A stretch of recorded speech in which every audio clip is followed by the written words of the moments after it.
वर्णानामर्थसन्धानां रसानां छन्दसामपि मङ्गलानां च कर्तारौ वन्दे वाणी विनायकौ। जितने भी वर्ण हैं, वर्ण मतलब जैसे काखा गघा, ये वर्ण हैं। वर्णों के संयोग से शब्द बनते हैं और शब्दों को जोड़ करके वाक्य बनता है। उस वाक्य का एक अर्थ होता है और वो जो अर्थ होता है उस अर्थ में प्रायः एक रस होता है। किसी वाक्य के अर्थ में करुण रस है, किसी में वात्सल्य रस है, किसी में वीर रस है। तो 9 रस हैं, तो कोई न कोई रस ज़्यादातर वाक्यों में निहित पाया जाता है।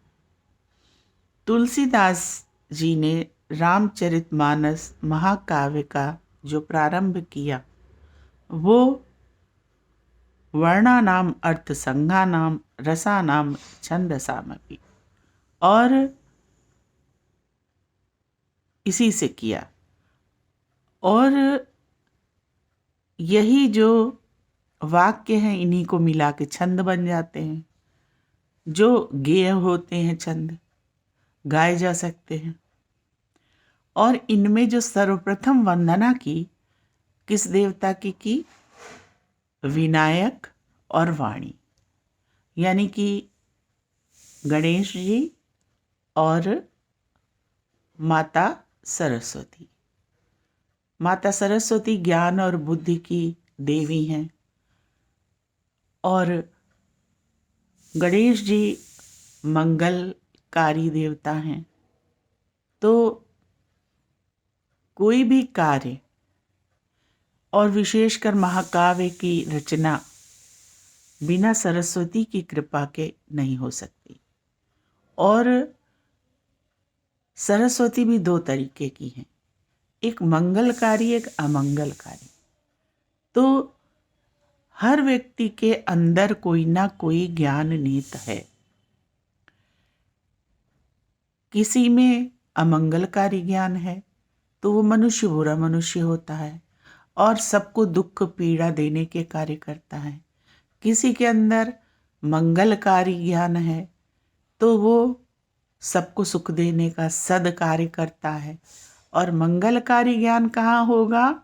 जहाँ जिसके मन में, हृदय में ईश्वर का वास होगा, जिसकी वाणी में ईश्वर का वास होगा, जो भगवत पारायण होगा, वो मंगलकारी ज्ञान को धारण करेगा अपने में। तो सर्वप्रथम यही प्रार्थना वो करते हैं कि मेरी जो ये रचना है ये मंगलकारी रहे और मंगलकारी सरस्वती का निवास हमारे महाकाव्य में हो और इसी से, इस सदग्रंथ से सभी को एक मंगलकारी ज्ञान प्राप्त हो और ईश्वर के प्रति समर्पण, ईश्वर के प्रति भक्ति, ईश्वरमय जीवन जीने की प्रेरणा प्राप्त हो। और भगवान शिव ज्ञान के देवता हैं। शिव की आराधना के बिना ज्ञान प्राप्त नहीं हो सकता है। तो भवानी शंकरो वंदे श्रद्धा विश्वास रूपिणौ याभ्यां विना न पश्यन्ति सिद्धाः स्वान्तः स्तमीश्वरम्। तुलसीदास जी कहते हैं श्रद्धा और विश्वास, यही दोनों जो हैं वो भगवान को प्राप्ति के मार्ग हैं। शिव हैं विश्वास स्वरूप और माता पार्वती हैं श्रद्धा स्वरूप। अगर हमें ईश्वर पर विश्वास नहीं है, हमारी ईश्वर के प्रति श्रद्धा नहीं है, तो ईश्वरीय ज्ञान हमारी मेधा में नहीं उतरेगा। और जब मेधा में नहीं उतरेगा तो हृदयंगम नहीं होगा, हृदयंगम नहीं होगा तो आचरण में नहीं उतरेगा। तो कुल मिला के अमंगलकारी ज्ञान हमारे हृदय में आ जाएगा। तो सर्वप्रथम विश्वास, यानी कि शिव जी विश्वास स्वरूप हैं और श्रद्धा स्वरूप है माता पार्वती। माता पार्वती जब सती रूप में थी, अपने प्रथम जन्म में थी, तब उनके अंदर संदेह था, यानी कि उनको श्रद्धा ईश्वर के प्रति उत्पन्न नहीं हुई थी। संदेह क्या था? उन्होंने राम को देखा और शिव जी से कहा कि ये तो आम मनुष्य की तरह पत्नी के विरह में रो रहे हैं और दुख से विवल हैं, साथ में उनके भाई हैं, वो भी परेशान हैं। तो जो एक आम इंसान की तरह आचरण कर रहे हैं, तो ये देवता कैसे हो सकते हैं, ये ब्रह्म कैसे हो सकते हैं? और आप कह रहे हैं कि राम परब्रह्म हैं। तो सती को संदेह उत्पन्न हो गया कि राम ब्रह्म नहीं। इसीलिए शिव और सती से मंगल की उत्पत्ति नहीं हुई। मंगलकारी गणेश सती और शिव विश्वास रूपी शिव से जन्म नहीं ले पाए। जब सती का संदेह अगले जन्म में, जब सती ने पार्वती के रूप में हिमालय की पुत्री के रूप में उत्पन्न हुई, हिमालय उनके पिता थे द्वितीय जन्म में पार्वती जी के, और उन्होंने शिव जी की प्राप्ति के लिए तपस्या की, तब पुनः उन्होंने उस जन्म में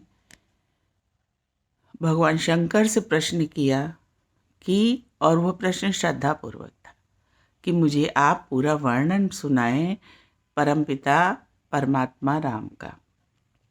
तो द्वितीय जन्म में सती का संदेह श्रद्धा में परिवर्तित हुआ और विश्वास रूपी शिव जी का तो विश्वास अटल निज धर्म में, परमपिता परमात्मा में अटल विश्वास, उनका विश्वास कभी डिगा ही नहीं, सदैव बना रहा परमात्मा के ऊपर।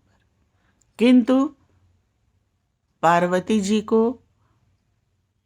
एक अगले जन्म में श्रद्धा उत्पन्न हुई, सती के रूप में श्रद्धा उत्पन्न नहीं हुई।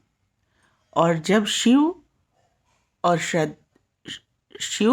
मतलब कल्याण, मंगलकारी, और पार्वती जी श्रद्धा स्वरूप, जब कल्याणकारी विश्वास रूपी शिव का श्रद्धा रूपी पार्वती से संयोग हुआ, तब मंगल मूर्त गणेश का जन्म हुआ।